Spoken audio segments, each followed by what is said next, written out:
Greetings, crew members. We're back with another episode of Stargating. I'm Chris. And I'm Tamara. And we're so happy to be joining you again here to discuss episode 104, Emancipation. This... Maybe we shouldn't have come back, Tamara. Maybe, there was just, this wasn't, No, Chris, because you see, at first, I was upset that this was the episode we were coming back on. Mm-hmm. But I've come around to it, because now we get to be angry on the internet. That does drive engagement. And we will be angry about this episode, believe me. It's not good. Mm-hmm. We separated it into two different types of notes. Chris took mostly the notes about racism. I took mostly the notes about sexism. That is basically, that's kind of the dividing line of how we're going to be handling this episode. Mm-hmm. But it's good to be back. We did take a bit of a hiatus, but the world went crazy, so sue us. But we're here to discuss one of our favorite shows of all time, Stargate SG-1. This episode is not a good example of why. No. No. It's real rough. Yeah. So, should we just dive into it, Tamara? Because this is... I guess. This is the first sort of... Off-world episode. Yeah, Planet of the Week. This is kind of the first episode where we're going to be establishing... the formula. Mm-hmm. This wasn't the way to do it. Vancouver forest. Mm-hmm. This wasn't the way to do it, guys. No. It's bad. Yeah. It's real bad. Emancipation, of course, meaning the emancipation of women in this episode from, I guess, not being as oppressed as they were. Still pretty much oppressed. And, acting as chattel, but you saw one woman beat up a man, so we did a feminism. Feminism is... It's solved. But before we get ahead of ourselves here, we open with our SG-1 team. Again, first time seeing our SG-1 team just coming out of a Stargate at the start of an episode, ready to go to a planet. They are chatting about how they were on other worlds, so they are hinting that they've already been on some missions. We've already been doing some missions. I think that's kind of a smart idea because it lets you kind of jump into them being more of a cohesive unit. They've probably got the irons out, they had to iron out a little bit of the wrinkles together. It's also really good when you are a show that's definitely going to rely on syndication a whole bunch. Yes. So you can just slot that episode in wherever. Yeah. Fun fact, quickly, too. I can't imagine why, but most reruns, actually, they skip over this episode. Oh, I wonder why. Yeah, they go directly from Enemy Within to the caveman episode after this. Oh, so surprising. Yeah. So again, shock. This was I guess viewers' first introduction, but if you've rewatched the series in syndication, you probably actually missed this episode or at least seen it skipped over or just been oof. It's a bad episode. Yeah. It's good. Good. Skip this one. You know what? I'm going to tell you right now, you don't need to watch this episode. No, you don't need to watch it. Yeah, actually, we should give our recommendation right up front. We're going to give it right up front. You don't need to watch this episode. If you haven't seen it and you want to listen to the podcast episode, just listen to this. Don't watch the episode. It's 45 minutes of your life you won't get back. You'll feel worse off for having watched it. I do. Absolutely. Yeah. Okay. Let's get into why it's bad. Let's go through our episode recap. There's a lot that is very bad about this episode. Let's rip this episode apart into itty-bitty pieces. The first thing we see, or I guess our team sees, is a young Asian boy. Well, what is supposed to be passing for a young Asian boy in this episode? Well, he's a teenager. Well, he is Asian. I do want to be very clear. They did cast actual Asian actors for the most part for this episode. There's problems with that casting we'll get into. But, you see this teenager being chased by a pack of wild dogs, quote-unquote wild dogs. They're just German Shepherds. Yeah. They look exactly and bark exactly like German Shepherds. If it walks like a German Shepherd and it barks like a German Shepherd. Which, they've been been living on this planet for hundreds of years. Wild dogs are still an apex predator to them, so that's unfortunate. Yeah, and then so the SG-1 team shoots a couple of guns in the air and scares off the dogs, and the guy's like, "Oh, you've saved me," and Samantha's like, "Oh yeah, no probs," and he's like, "A woman," or if it was made today, he'd be like, "A whammin." She speaks. God, don't say that. I don't like hearing that word come out of your mouth. And then, and Samantha, who has apparently never encountered institutionalized sexism.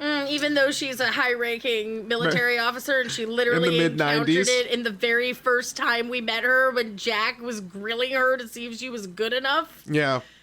But she doesn't understand what sexism is. She's like, well, I don't get it. Why would this clearly native, isolated tribesman, why would he have any sort of problem with me, a woman in a position of authority? Yeah, I couldn't tell you. It's so weird. Yeah. Ugh. It's bad. Yeah. Asian characters in this episode will, I'm going to warn you guys up front, play directly into that very ingrained stereotype of the white woman or the woman enslaving foreigner, the kind of stuff you'd see in like old racist paintings about Persian slave markets and things like that. And if you, for further viewing, again, not to keep pumping Lindsay Ellis on this channel, but check out her episode on the one of her many episodes on the Phantom of the Opera about the Persian, about the whitewashing of the Persian character, and about it. I think it's the most whitewashed literary character. But I was reminded of that a lot. That kind of idea, that sort of turn of the century British colonialist idea of the woman enslaving foreigner and his harems and his hordes. Can I also point out that the very first thing Sam says when this kid is like refusing to look at her and like, a woman, the very first thing she says is, "What, do I have something growing out of my nose?" Yeah. Her looks. That's her very first thing is, "There's something wrong with my appearance." What? No. You're wearing that goofy ass army helmet and you're worrying about your appearance, Sam? Yeah. Really? Because that helmet is goofy on her. It looks bad on everyone who has to wear it. Yeah. They basically only put Teal'c in it, I think, for the first couple episodes, and then after that he's not wearing it. He's not there in this episode. Yeah.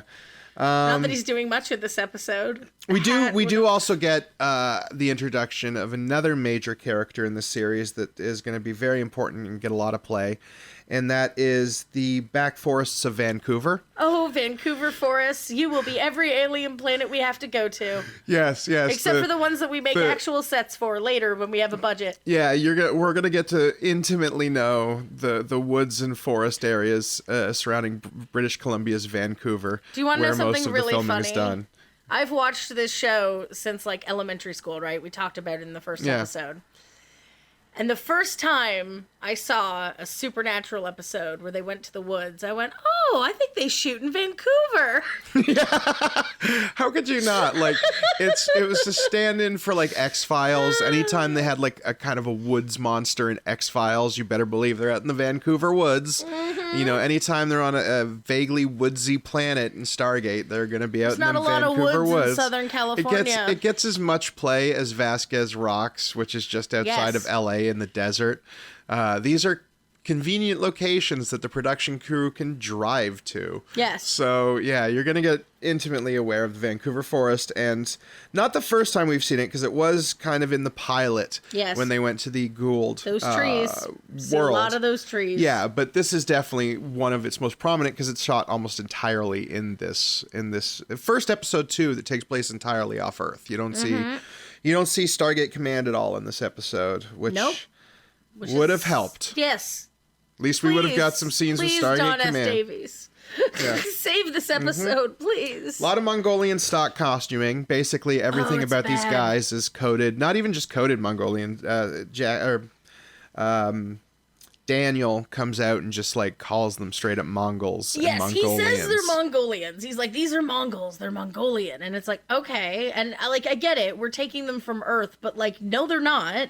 Like, maybe that's where they started. but they've been here for hundreds and hundreds of years, bro. These are not the same people. Except they are. That's the bizarre thing, because the writer wanted it to be the Mongols. But, like, it is very bizarre to me, writer of this episode, that you were like, yes, these are the Mongols. And they're exactly like the Mongols were 100 years ago, 200 years ago, it's gotta 500 be years Egypt, ago. So it's got to be, it's BC basically at this point. So it's almost 2,000 years ago. They've done no advancement. They're still using bows and arrows. They're the exact same, even though, like, they're not even in the same environment. They're in the forest of Vancouver. They're not in, like, the upper slopes of Mongolia. China and Mongolia. Yeah. So, like, they would have a totally different culture. And, like, you're like, nope, they just stood still the entire time. Didn't get any better. Yeah, and for a society that treats women as chattel, they don't seem to be breeding much because there's not a lot of them around. But that's more of the extra casting. Yeah. Which got me into thinking a lot about the various casting calls that were going up around Vancouver around this time for Asian actors. Because the first kind of major player we're introduced to is, you'll excuse me for butchering his name, but it's Mughal. He's the leader of the tribe and the dad of the kid that they saved. Yes. He's played by actor Sun Teko, who is like he's had a big career, like not really a major career in terms of like a lot of recognition here in the West, but a major career in Asian cinemas. Everybody would probably know him most as Mulan's dad. Mulan's dad. Yeah, where he plays Mulan's dad, but he's been in other things, King of the Hill, a lot of voice work. Yeah, so you've got that actor, and then later on you've got Cary Tagawa. Cary, of course, we all know as Shang Tsung from Mortal Kombat tonight. Yeah, from Mortal Kombat. Not even just from that movie, because now he's also playing him in the latest video games. Oh, really? Yeah, they've just like mocapped his performance, because I guess it's nice for him to have the abs he had in this episode again, because now he's like an older storied actor. He's on Man in the High Castle. That guy is an amazing actor, and I just picture both of these really storied Asian actors getting the casting call. Asian actors wanted, Mongol horde leader type episode about female enslavement.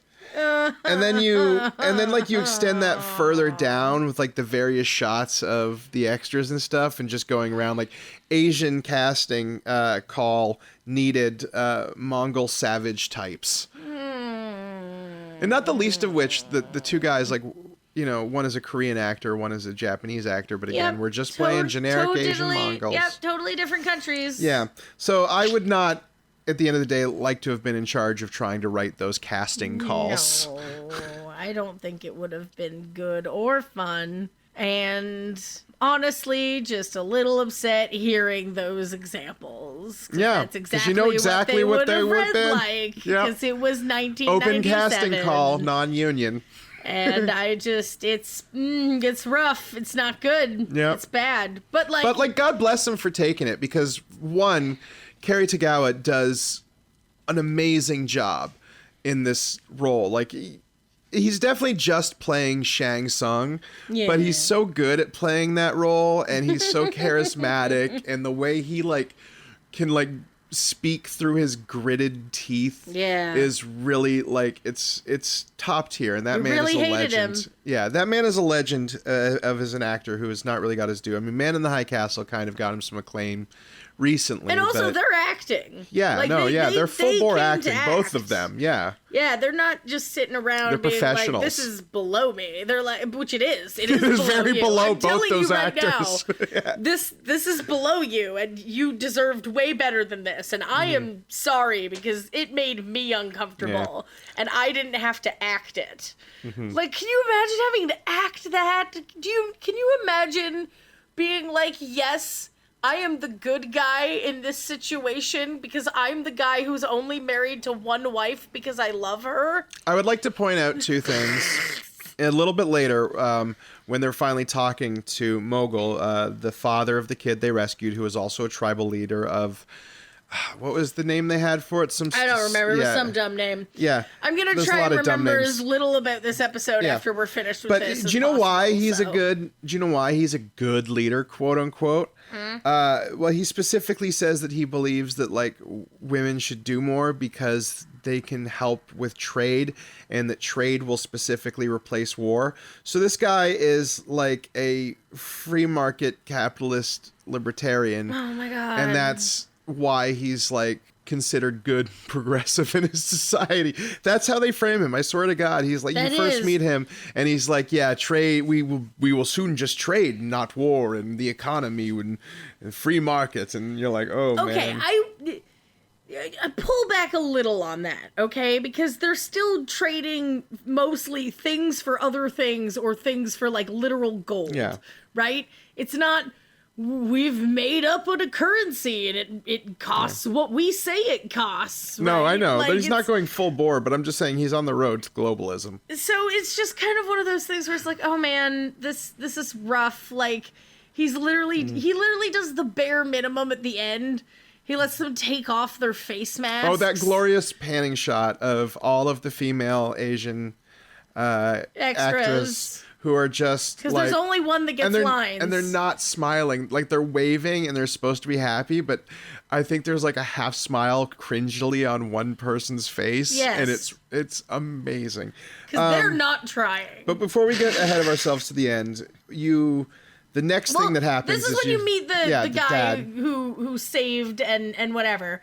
This is the dad. The establishment that they're a sexist society. Chieftain, right? Yeah. And so you saved the chieftain's son. Wow, it's real lucky for you, Sam, that you saved the chieftain's son so he could be like, you can't kill her.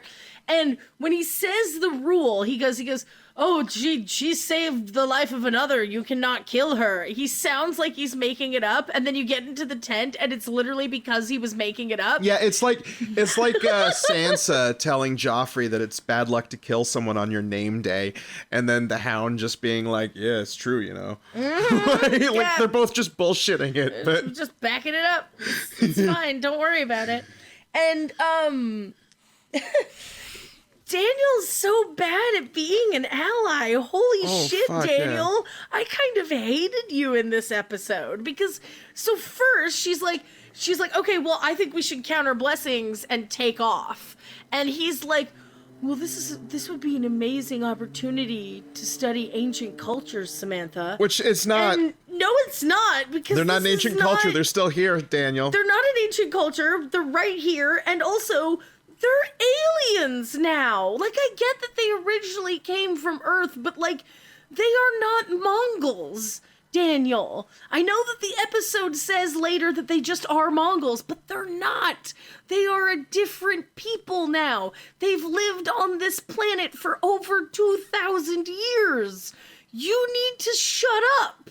Because, like, at best, they're a parallel culture, right? Yeah. At best. Yeah. They're a parallel culture. But, like, no, they're not. They're aliens now. Yeah, no, I mean, their biology would be changed after 2,000 years of eating alien fruit. Speak English. How do they even speak English, Chris? That's a failing of this show. Because you need a universal translator, Stargate, because it makes no sense that all. Or of like these open up Daniel English. Jackson's role as the translator, which is like what he was in the freaking movie and the first couple episodes. We have 45 minutes, so and we got to get to a clumsy sci-fi allegory. Spend half of it. Doing translation. This episode feels like it was like we're starting this sci-fi show. We've done like some universe setup. We need an episode that's like your typical sci-fi allegory. Let's take an issue and move it just to the left kind of thing and explore it. But like, yeah, it doesn't work in that sense because like this. It's so full of racism and sexism. And that's why we had to keep traps separately. He's so fine with Sam being abused and endangered just so he can have a chance to sit around and talk to these people, right? Like, at this point, they haven't even mentioned the idea of being able to find medicine here. He just wants to sit and hang out with them, which I get it. That's Daniel's whole thing. But, like, if you're female female companion, your friend, I put it in air quotes because I don't know if Daniel actually considers any of these people friends yet, but like your friend is told she can't speak unless she's spoken to. Made to wear a frumpy dress. With death. Made to wear the most ugly dress that I've ever seen. Oh, we will get to that dress. I know. We're almost to wear 20 this minutes. Horrible, ugly dress. He's like, oh, anthropologists often do it. And it's like, female anthropologists don't usually go to countries where they could get beheaded for saying words. Because they're scientists. And and I would also like to point out, too, that Sam has a real problem putting on this veil and what is, I guess, classifiable as kind of a burqa, even though it has a dipping cleavage line, which makes no sense. She's in the Air Force in the mid-90s, and she's a major. She never served at a base in, like, Yemen or Saudi Arabia or... any of these other places that are more restrictive towards women, that military personnel have to actively put on cultural garb to go outside the base because they have to abide by the laws of the place, which was like a huge issue, I think, in the early 2000s around this time. But also, wouldn't she maybe be like, yeah, but I also joined a space alien force, so like, I didn't have to do that anymore? She probably, but like the point is she would have had to, the way she acts is like, this is such a new thing to her that she has no concept of, and she's like, what kind of society would ever make women wear this? And it's like lots of them. You didn't definitely been serve on like an Air Force base anywhere in the Middle East? Because like it seems like you would have. Oh, and also Jack also sucks. Oh, no, yeah, Jack. Because he goes, anthropologists often wear these things. And she's like, I'm not an anthropologist, which was Jack the exact thing Daniel? That was in my head. No, Jack also sucks. Yeah. Because then Jack goes, well, you are today. And it's like, no, man. She's an Air Force major. She's in danger. Yeah. She's actively in danger. They said they were going to kill her. We get like a 5-minute... It's time to go. We get like a 5-minute scene of just real cringe of them. And these are the nice ones. Yeah. These are the nice group of people. And they were automatically murder you. They were gonna kill her for not having her face covered. And these are the people we're sympathizing with. Yeah. This is like, it's time to leave, Jack. And then he even makes a crack later. Oh, we're gonna have to come back with an all-male group. Yuck, yuck. And it's like, or you just don't come back. Maybe that's why that lady at the end isn't smiling when she takes off her veil, because she's just like, my sister was killed 2 weeks ago for this. You could have showed up sooner. Yeah, like literally. Oh, great. I'm glad that the white people showed up and fixed it. We'll get to the white savior. Oh, no, yeah, the white savior. I have a lot of notes about white saviordom. But I want to talk about this dress. Yes, the frumpy dress. I want to talk about this dress and this scene because they have it off screen. And she says, show me an anthropologist who wears this, and I'll eat this headdress. And then it cuts to her, and she's in the most ugly dress. I don't know what rack they got this out of, like a backlot costuming. It must be from the 1950s. What are those shoulder pads? What are those shoulder pads? Was it like leftover from the production of Ishtar? I don't know, but you couldn't take the shoulder pads out. Like, she's got these huge... They look like 1980s wedding shoulder pads. They're massive. And then there's like a dipping cleavage line, but they haven't put a proper bra on, so you don't actually see much cleavage. It's just a dip to have a dip. And then this headdress that like is all sparkly and like harem-like. I'm doing air quotes. You can't see them, but I am doing the air them. Quotes around harem. Harem-like.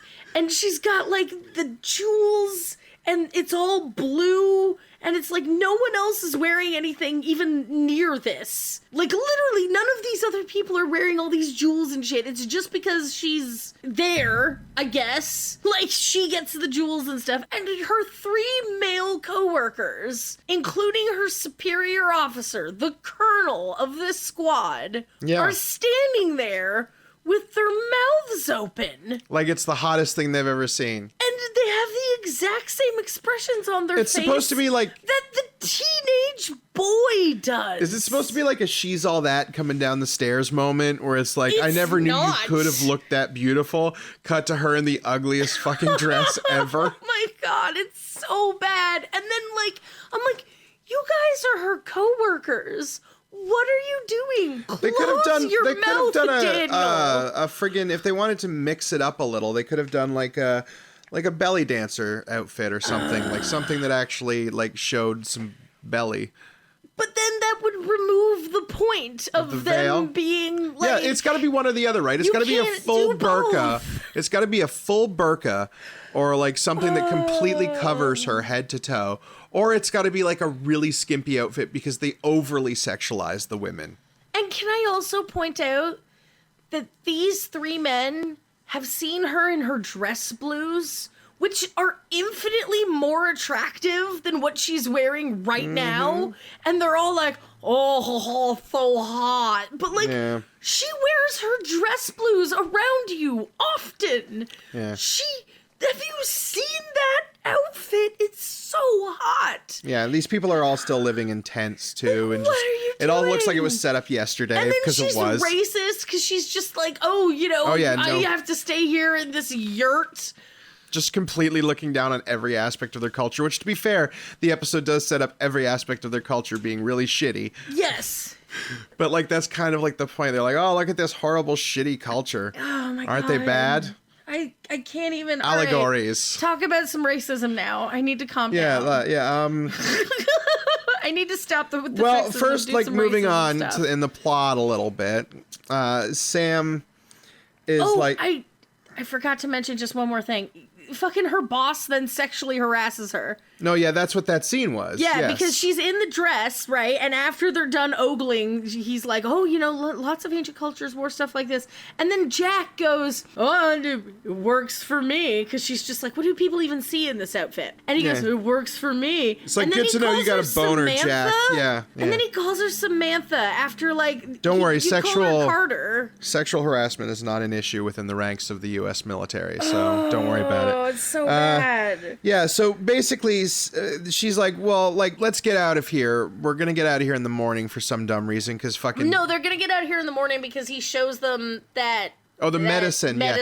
There's like a medicine that might make a good anesthetic. It's There's like a one thing they have that, scene to justify them staying. That's an anesthetic and antiseptics are. And he's works. like, well, let's stick around for a little bit, but then we're gonna send back an all-male SG team. And she's like, okay. And then that night, cue Sam getting kidnapped by what is ostensibly a 16-year-old boy with no attempt to fight him off, no attempt to get out of what looks like the looseliest tied rope restraints ever. And literally, he's like, he grabs her gun and stops her from grabbing her gun, and then he puts a knife to her throat, and then she just goes. She can't disarm someone with a knife. She just goes. She can't Like, that's disarm not- this 17-year-old Well, certainly kid. we won't get any sort of example of her later in this episode disarming anybody with a knife. No, of course not. Yeah, and he's like, we will go to a place where women are not treated so nicely. It's but a day's ride. He's not. That's an in-joke. I'm sorry. I'm sure everybody will get that at some point, but for now, roll with it. Needless to say, it's like a bit of a ride. It's more than ample enough opportunity for her to just like go, okay, and then jump off the horse and run away into the woods. Like, yeah, but no, she doesn't. Away. But we do get the next scene, which is the introduction of the ever amazing Kerry Tagawa, who is so wonderful, both in this episode and just in general. Yeah. But he is the evil Mongol leader. He's our villain for the episode. Yeah. He is every bad trait. He's like, he gives the Conan speech at one point because like the kid shows up and says like, of course I want to sell this woman to you. So again, yay, more women being treated as chattel by this racist, savage foreign horde. But so racist. But there's some Romeo and Juliet here because it turns out that the kid actually has good intentions. He wants to marry and free. Sorry, please pause. No, don't say good intentions. He kidnaps her to trade her for another woman. Yeah. That's not good intentions. Well, it's framed in the episode. It's framed in the murder. episode that like he gets completely absolved of this kidnapping because he does. Yeah, because it's framed in the episode that he only did it to free the daughter of Kerry Tagawa's character, who is, the very white-looking princess of this Mongol warrior. Yes, I did notice that because he makes a big deal out of the only two Sam's sexualized fair women. Skin. Yeah, the only two sexualized or really the only two female characters in this female-centric episode. Both, well, I don't want to say cast white, but yeah. Anyway, I mean, yeah, and well, that goes to the other thing too, which is something that comes up a lot throughout this episode, which is in my racism notes, because it qualifies as racism. Yay, me! I qualified something as racism. Yay. Is the fact that they put overt value on Sam. Yes. And they're like, oh, she, I will give you hordes of horses or, tons of weapons, anything you want. Anything you want. Yeah, yeah. It's because she's a white lady, and white lady inherently have more value. He literally says her skin is very fair, and she has eyes the color of river stones. Yes. And so white. Yeah. Well, you're describing white phenomes. So this entirely Asian culture that is really probably never even seen white people before. Maybe there's some, but they're probably super rare. Instantly places more value on a white person because they inherently know that a white person has more value.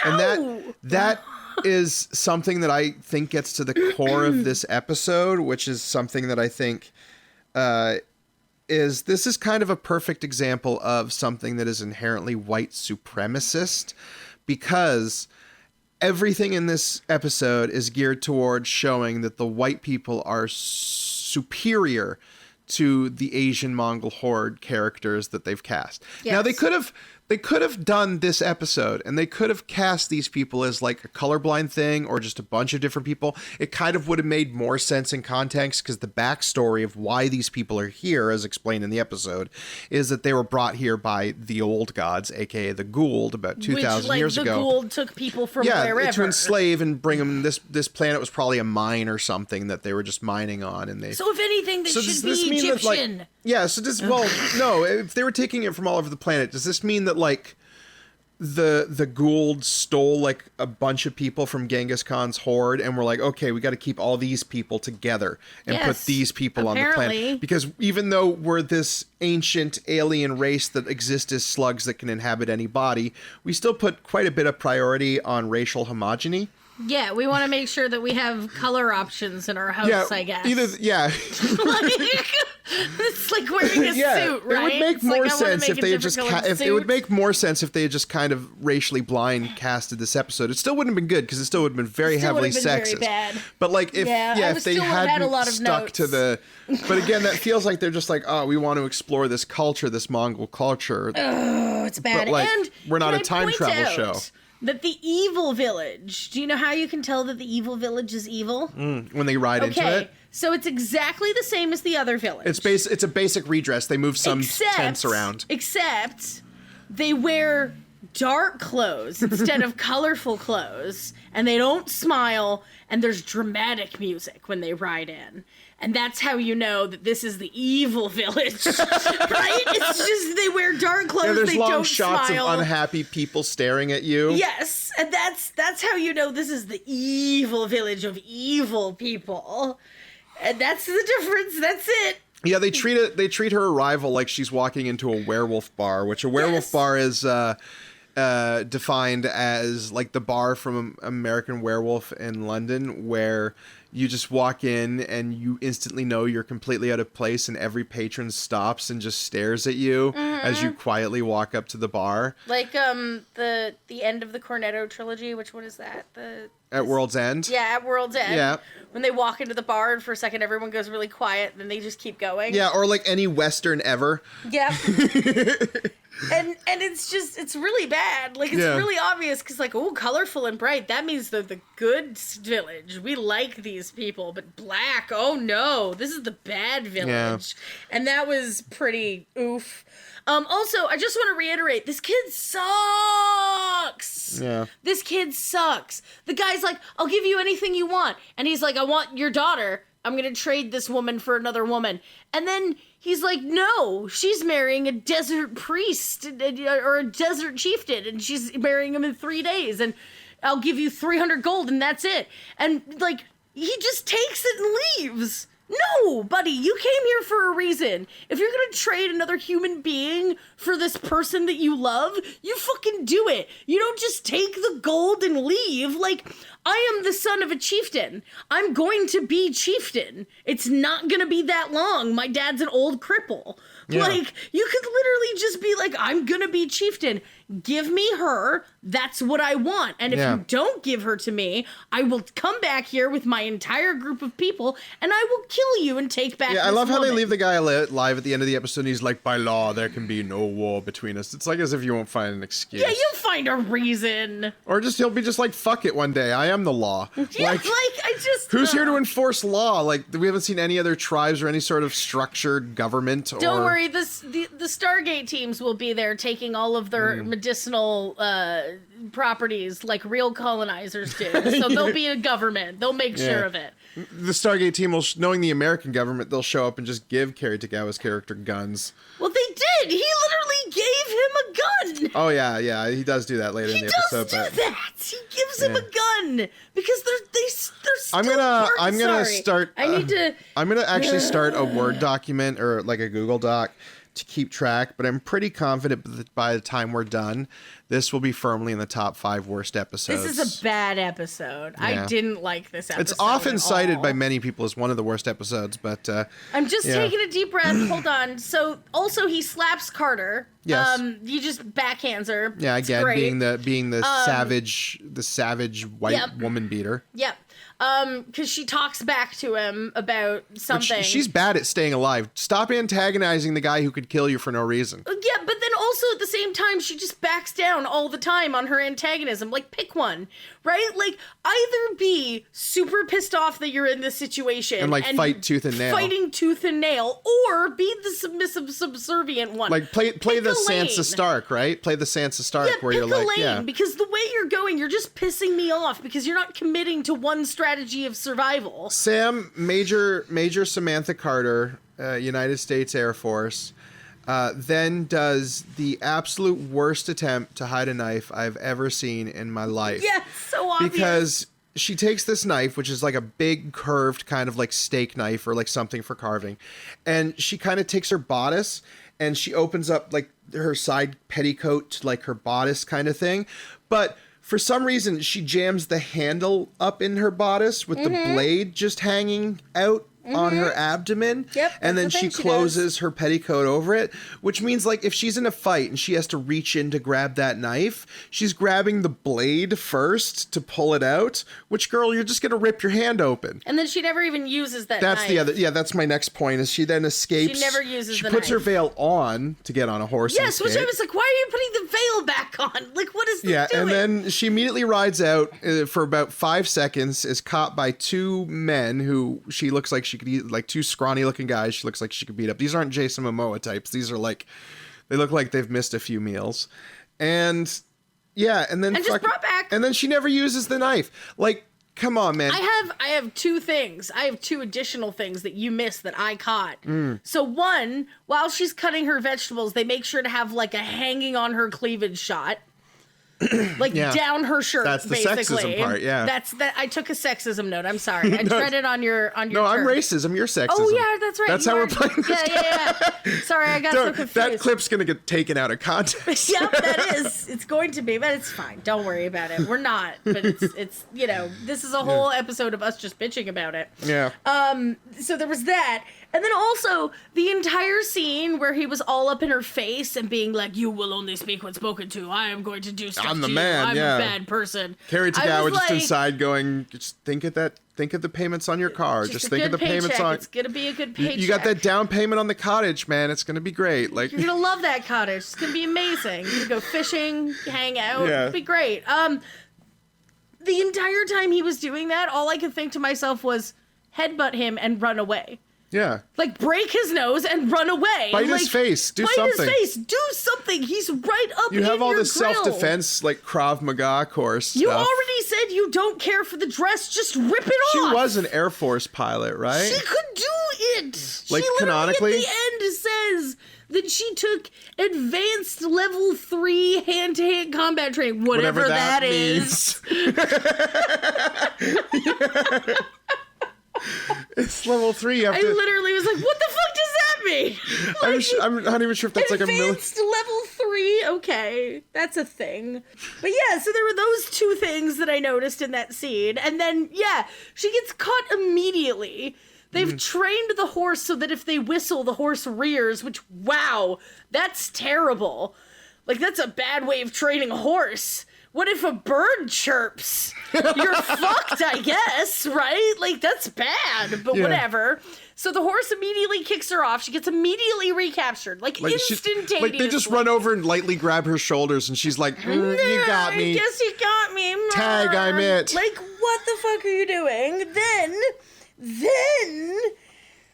the men have arrived. Oh, yeah. To save the day. So, like, she gets threatened with, well, she doesn't get threatened with. She actually gets sexually harassed because that guy kisses her. Yeah, but like, but the other guy, the other leader, Mulan's dad, is just like, oh, the Shang Tsung doesn't take no for an answer. And it's like, oh, great. Now we're implying rape on our female character in the fourth episode. Our only main female castmate. In the fourth episode, yeah. We also get a spectacular failure of the Bechdel test because we have a scene between Cary Tagawa's daughter character and Sam. But their entire conversation is still just about the man. Yep, it's just about how she's in love and how she doesn't want to marry the old chieftain guy. And about how her dad sucks. So and about how her dad sucks. Get a trifecta. And how she wants to say no. And then Sam convinces this 16-year-old girl to go do the thing. She's like, you should go for your dreams. Because, again, a little bit of white savior. I'm here to save you. Like, before Sam starts a fire, though, there is a very quick shot that made me hungry for stone-baked flatbread. Yeah. Because I was like, ooh, that looks like some good stick, because they're baking some flatbread on those big stones. So basically, the two best parts of the episode so far were the opening bit where they walked off of out of the Stargate and we talked for 5 minutes before the plot happens, and then or 5 minutes, a minute. Yeah, talked for 30 seconds before it. Yeah, and then that shot of the flatbread that I was like, and then the shot of flatbread. That's so far. That's our two best moments of the episode. Yeah. Sam starts a small fire. Way to go. Also, you'll notice that Teal'c hasn't done much. Oh, no. Teal'c, at one point, Teal'c talked like 15 minutes before the episode ended, and I was like, oh my god, Teal'c has lines in this episode? Teal'c said a word! I don't, like, horribly blame them, because, like, the whole last 2 episodes were kind of about Teal'c.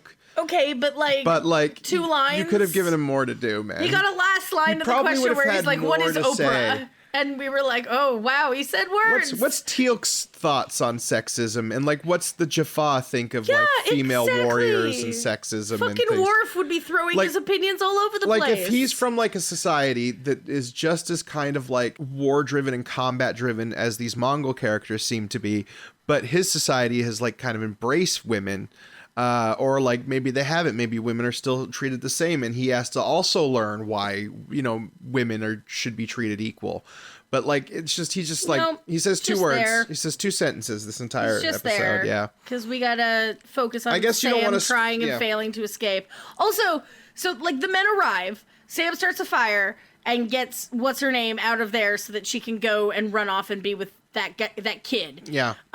Then the men go into the tent to literally negotiate with this guy. Bargain for the female officer who is being held captive. And that's not even a joke. I mean, literally. They're like, how much you want for her? And I'm like, what is this conversation you're having?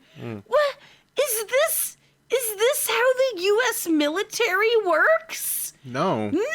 I believe they have an exact policy of not negotiating with hostage takers and literally, terrorists. they would walk in and they would take her back. They would SEAL Team 6 this operation. They'd be like, look, we're taking her back. And he'd be like, you cannot stop me. And then Jack would shoot that guy in the head and be like, now I'm taking my officer I can back. Do this to anyone anytime. Did you want to try me?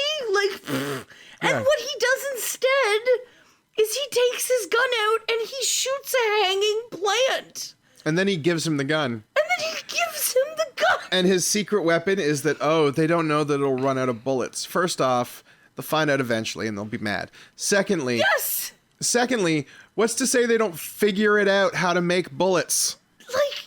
What if this gun is like the leap forward in like going back to Star Trek, there's like a couple episodes of Star Trek where like a singular human book, or like a communicator from Starfleet gets left on a planet, and they have to go to such wild fucking lengths to get it back because they know that this one small item from an outside culture would have such a huge impact as to turn the entire planet into Nazis or 1930s gangsters.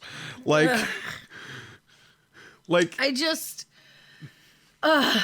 Chris, we literally bargained with this asshole for our female officer and then back. hand him a so pistol. You bought her. Good job, Jack. Which he You still has bought at the end of the Sam episode. back. He still has that empty pistol, which, like, you know, they could open it up. Maybe even, like, maybe they can't figure out exactly how to make it work again, but, like, they could probably, like, figure that the metal from it can be used for really new weaponry, or... Maybe they just make something similar. Like a cannon? Like, you know, the first step to guns. Yeah. A cannon. And then they win. And then he gets all of the tribe's loyalty because he has cannons now. Yeah. And then also, so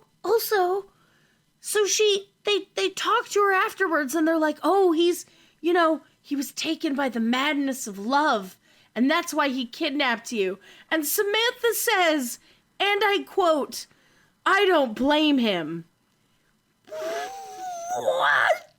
Yeah, because she pities the poor ignorant savage in their backwards ways. They're not as enlightened as us white people. Again, this is going to be taken out of context. Please don't cut that out of context. Oh my God, Chris, you don't blame him? What are you talking about? He kidnapped you and sold you to a guy who was gonna rape you. You don't blame him? Fuck off. Yeah. Yeah. Fuck off. No. I do have a fun note where it's when she got kidnapped with that knife, she should take some advice from Rachel McAdams for True Detective 2 and aim for that leg artery. Slice. Oh my God. Like, come on, there's way you know how to kill a man, Samantha. Tell me you don't, because they teach you how to in the military. Oh, and then they're halfway home. They're halfway back to the village. Oh yes, the stoning. Right? They're halfway back to the village. And then this shitty kid comes up, because he's a shitty kid. This kid sucks. And he comes up and he's like, you have to help me. And they're like, what? Why? And he goes, you know, I met with, I think her name's Naya. I met with Naya at the place where we said we were going to meet. And then her father caught me. And now he's going to stone her. So you're telling me, you shitty little kid, that you can't even run away properly? Yeah, like it's a big force. You couldn't even run away properly. Also, why are you still around? Did you just like leave her or abandon her? Oh my God! Yes, he did. He definitely did. He saw her getting caught, and he was just like, "Oh, fuck it." The guy probably couldn't kill him because he was the chieftain's son. That's probably why, right? Yeah, but we learned that they're gonna son. Stone her to death, which is just the racist cherry on top of this white supremacy Sunday. Thank you. Seeing a bunch of foreigners ready to stone a woman for her immodesty. No, literally, because she was running away from getting married to like an old man. Yeah, basically. Great. Yeah. I assume he's an old man. I don't know. We never see him in the episode. No, they keep talking about this. Nice dude. They keep talking about this like mysterious third person, right? The desert chieftain that she's supposed to marry, because he's like, you can't marry my daughter. The desert chieftain is going to marry my daughter so that we can like form an alliance or something. Yeah. Which, you know, is how things were done then. Yeah, but like in 1997 on an alien planet. Oh God. Yeah. It was 1997. It's like kind of like a cheap romance novel fetishization. Oh no, it is. We will talk about savage culture. I have words about the fetishization of this. This is bad. Yeah. Like this is bad. So they go back to stop the stoning. He's like, you have to help us, and they for some reason agree, even though like. They have no reason we could just They leave. should just peace out. And they're like, "What? She's make a note. Nothing this but planet not really that great. There's like a medicine thing, but we already have pretty good medicine, so whatever. We have pretty good medicine already. We don't really need this." No, she's like, "Okay, we'll go back and we'll stop the stoning." She's been 16 years old, and Sam's like, "We're gonna go save her." And I'm like, "Okay, fine, Sam. You want to go save her? Okay, fine. You know what this dude's like, so I get it." So they go in, they walk up, and they're about to walk in on this stoning, and it cuts to the stoning, and he leans into his daughter and goes, "I forgive you. Stone her." And I was like, wow. Oh yeah, okay, because he gets to clear his own conscience, but still get to go through with the bludgeoning stoning. the stoning. You call it to paraphrase Dogma. You call it stoning. I call it being bludgeoned to death with big heavy rocks and shit. Yes, that's what it is. Yes, because they're all ready with their rocks. They're all standing there lined up. Yeah, all the women in the beards. No, Get your beards here. Men. It's actual men who are gonna stone her, not joke men. So we're about to stone her. The old chieftain guy comes in, and earlier Daniel lied and said that Sam was a chieftain, which is relevant. Like, I didn't touch on it because Daniel's really bad at this. That's the thing that I put in my notes. Daniel's bad at this. Oh yeah, no, he completely just fucks everything up. Yeah, he fucks everything. He's just like, oh well, it's everybody fine this that episode he got is kidnapped. Like purposefully dense about a lot of things, which is really frustrating. Not the least of which are things like institutionalized sexism and tribal culture. Yes. Like, oh, Daniel pissed me off a lot. He's sitting here like, these are the Mongols, and it's like, no, they're not. You're supposed to know that. That's the same thinking that made fucking Native Americans and First Nations be called Indians for... Yeah, like, they're not that. Yeah. They're not that thing you called them. Like, what are you doing? He's so fucking thick the whole time. And then he's just like, oh, isn't there, wasn't there, Mongol woman who used to fight alongside you? And then he leans over and he looks at Jack like this guy's not sitting there. And he goes, it's thought by some scholars that Mongol women were the basis of the Amazon myths. And it's like, this guy's sitting right next to you. He also never comments on it, this old man, who can definitely hear what you're saying. And it's like, why are you doing an aside? Are Amazonians There's a guy myths? right next to you. Well, it's like the Amazonian myth, like, of the cutting off of the boob and being, like, 10 feet tall. It's like they probably weren't 10 feet tall. They were probably just there's no badass. Santa Claus. Well, there's a lot of myth around what But I get what you're saying, though. Exist. It's like he's talking like he's not in the room, like he's an idiot. Yes, he just does an aside to Jack, like, blah, blah, blah, and it's like, what are Amazons? Like, I just wanted that guy to be like, what are Amazons? And then Oh, no, Daniel you weren't be supposed like, to hear that. No, don't worry about it. You wouldn't understand. Like, what are you doing? He's so bad at this. And then he's also a kidnapper apologist because he's just like, well, if we find Samantha and get her back safe and sound, no harm will come to him. And I'm like, really? What if Sam's beat the shit out of him by the time you get there and killed him? Then what? Like, don't make promises you can't keep, buddy. So we get to the stoning. They interrupt the stoning. He says that, okay, well, you have to be a chieftain to challenge it. And you can challenge me to single combat. And then if you win, you get to take the lady. And so the first thing that this guy says, because the old man, the good tribal leader, he has a cane and he has problems walking. And he says to this guy, I will not fight a cripple. I will not, you insult my honor by claiming that I would participate in that slaughter, right? Mm-hmm. And he says that line exactly.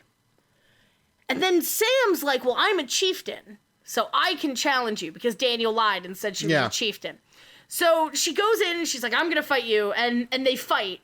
And right as the fight is starting, Jack is like, so just out of curiosity, how do they figure out who the winner is? Which, like, this is a question you would have asked beforehand. Oh, yeah, and then again, this is what I was talking about being willfully dense. Yeah, and he goes, it's a fight to the death. And then Jack's like, it's a fight to the what? And he acts all, like, surprised. But, like, the guy literally said, when you walked up and challenged him with the old man, I will not participate in that slaughter.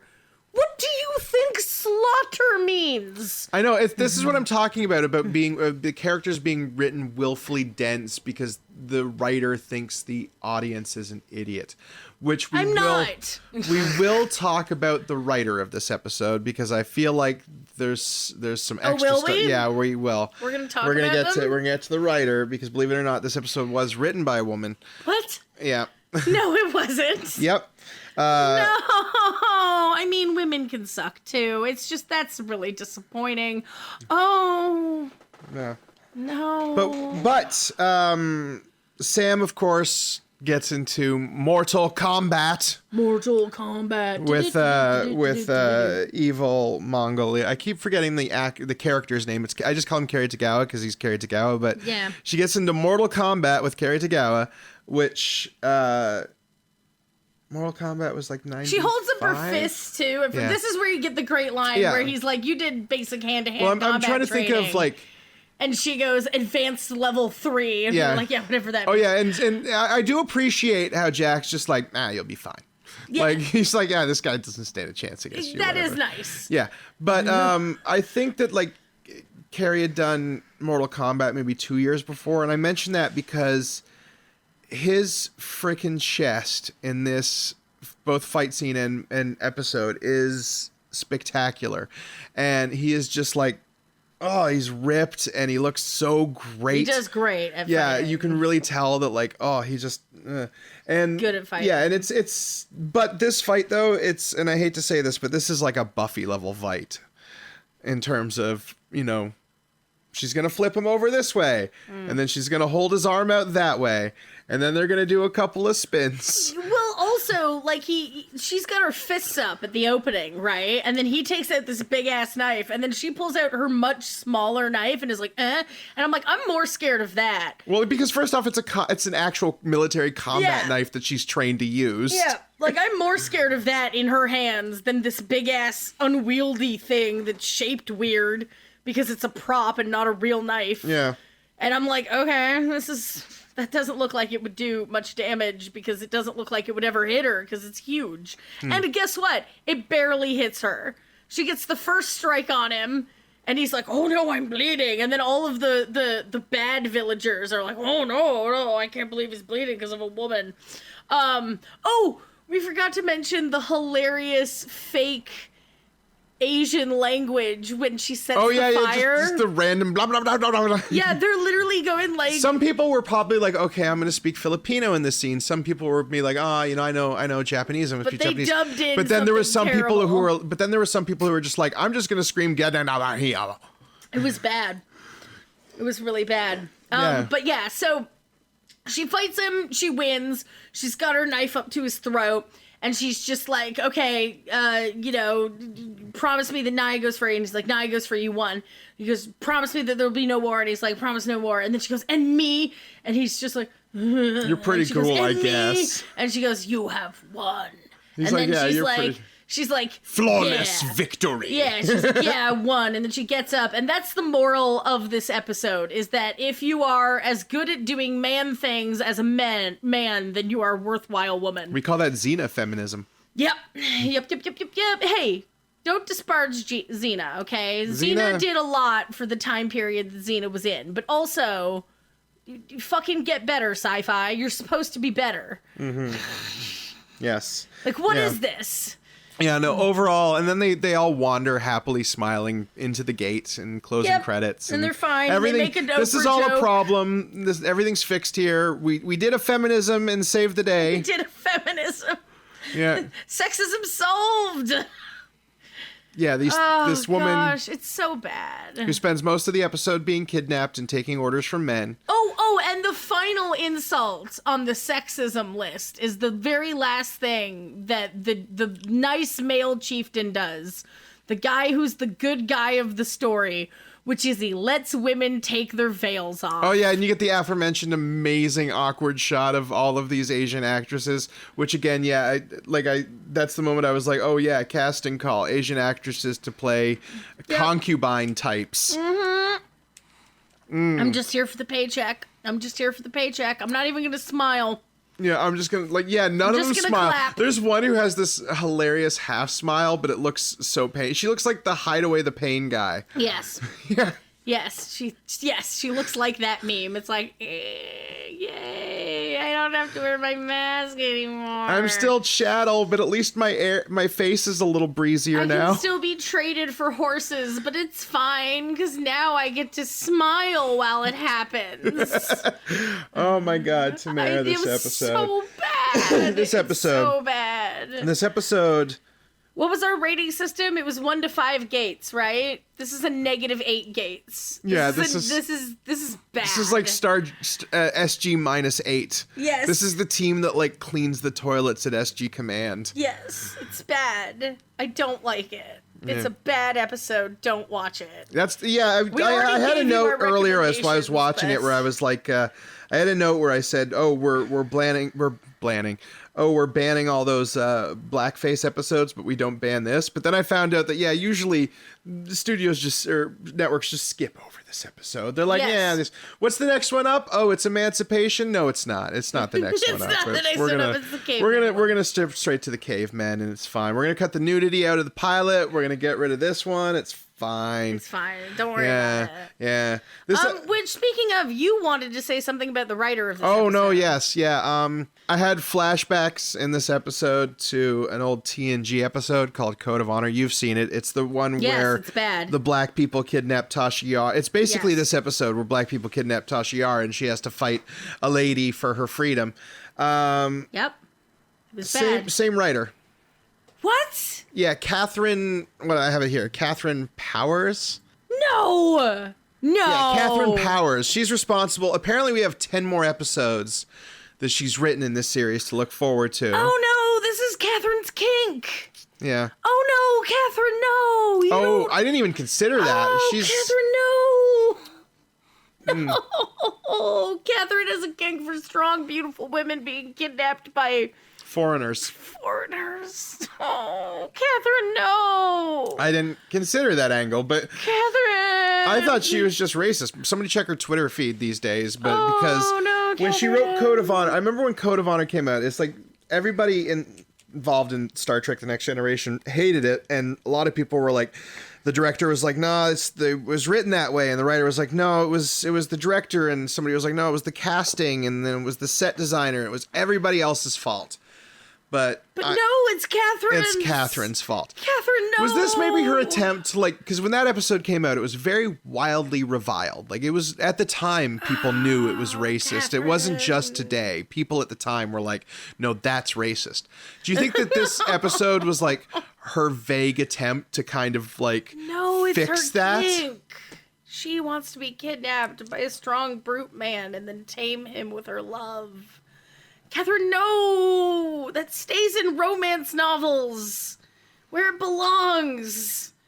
That's a lot of romance novel plots. But, oh my god, no! Catherine, no! Yeah, there's a lot to unpack about this episode in terms of, like, the themes they're going for versus what they actually end up saying. It feels not good. Don't watch it. It feels like it's coming from worst case scenario, very liberal perspective in terms of, because it is trying to say, like, you know, sexism is bad and sexism is bad and this kind of culture is terrible, and then it completely shoots over all the racism it does. Yeah, you would see a lot of this kind of condensation. Like, it's funny that this episode is targeted towards the Mongols, because if it was made today, 110% everybody would be Middle Eastern. Oh yeah. Which Stargate already kind of leans heavily towards Middle Eastern cultures because of the Egyptian connections, and you get a lot of Middle Eastern actors and throughout the series, especially with the Gould. But like, at least if they made this today, they would straight up just be a characters. If they made this today, it would be a straight up Muslim allegory. Yeah, it would be. It would be an even worse straight up Muslim allegory. It would be something where I'm reminded of, like, the kind of condensation, the kind of, like, what's the word I'm looking for? Patronizing attitude that was done towards Middle Eastern cultures in the mid 2000s, where it's like, oh, we're so much more advanced and you don't, that kind of thing. The big argument about, like, military pilots on Air Force bases, which again, you think Sam would have been through, but she's so willfully dense in this episode that she has literally no understanding of what institutionalized sexism is. None whatsoever. She's like, as sexism as part of some kind of power structure? How could that be? That's never existed in the U.S. military. Like, the old man even says that he thinks the reason why the old laws are still around is because it lets men be more powerful. Well, no shit. And it's like, yeah, duh. That's why it exists in all of them. That's always why. Yes. Obviously. It feels like it's trying to go for like a baby's first sexism is bad. Oh, it's so bad. And then, like, because it's going for the baby's first sexism bad, it just completely doesn't realize how racist it is. Because it's so focused on trying to be like, women are just as valuable as men, that it completely removes the fact that, like, the people you're making do this are just a whole bunch of randomly selected Asian people that you've stuck into this terrible group of people who tropes. answered an open casting call. And it's not fair to them. That's not fair to anybody. I shouldn't have to watch it, and they shouldn't have to act it. It's so bad. It's so bad. Don't watch this episode. -8 Stargates. Yeah. No, don't watch it. Don't. No, don't. No! And just listen to this episode. You'll get the gist. You don't need to watch it. It's bad. It's a waste of your time. Yeah, really the only thing, like, if you're a Carrie Tagawa completionist, which if those exist... No, not even then, because then you'll just be sad about it. Go watch Mortal Kombat again. Go watch Mortal Kombat Go watch an again. episode of Man in the High Castle. They're roughly the same length. You're better off for it. Please don't watch this episode. Just skip it. And we split who took what notes. Mm-hmm. Like... Yeah, no, we broke it up, I think, successfully. I think we hit all the points I wanted to hit. Oh, that stupid kid. Not a good introduction. I think the next episode, networks are right. The next episode is a better introduction into kind of what the weekly kind of Stargate experience would be for the next couple of years. This episode, like, you can see kind of the proto of it, like, they're on another planet. Yeah. Yay. But, like, everything else is just awful. The worst. And the next episode, you could skip to, you get an understanding of, like, who the characters are in the next episode. Yeah, so don't watch this episode. That's our recommendation. Don't watch it. Yeah. Unanimous on this one. Well, what an episode to come back on, though, eh? It's okay. It's going to get better. It's a good way to hashtag it gets better. That's what the campaign is about. No. I keep saying that about television shows, but... It's going to get better. It's going to be okay.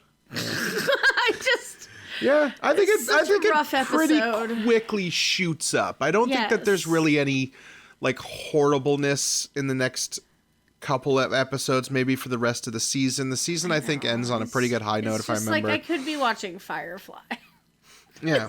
I have to watch this instead. I could be watching Firefly, right? It's like, Firefly is barely racist at all. Yeah. It's okay, though, because the next episode is going to be better, and we'll get to talk about how much we love this show again. Yes. What were our 2 good points? I can't remember now. I think it was, I think just the general presence of Carrie Tagawa would be a good point in this show's favor. This episode. This episode. He's too good for this episode. He's too good for this show, almost. Like... No, not almost. Yeah. At this point, he definitely is too good for this show. Yeah. Later seasons. That 1 5-second establishing shot of some stone-baked flatbread... I enjoyed. That was good. Yeah, I was like, that looks good. Bread. I like fried bread. It's good. And the 5 seconds when the plot happened. Yeah, when they stepped off, and you were like, "Oh, look, it's an SG team together." They're on another planet. It's the Victoria or the Vancouver woods. I'm so happy. Oh, and the theme song. The theme song's always great. Well, hopefully we have some better stuff to look forward to. At least the next episode actually has some stuff going on. The next episode, of course, is going to be the Broca Divide. Broca Divide? We'll have to watch it. I feel like it's again. Broca, but I could be wrong. It's a space word. A space word. And space words have some leniency in how you pronounce them. Yeah, so next month we're going to have another episode out. Stargating will return with the Broca Divide, episode 105. Thank you, everybody, for listening. We've had such a great time talking about what is not a great episode to watch. I always love doing a podcast with Tamara. It's wonderful. I love doing podcasts with you. Yes, even when it's for absolute crap like this. Just avoid it. It's terrible.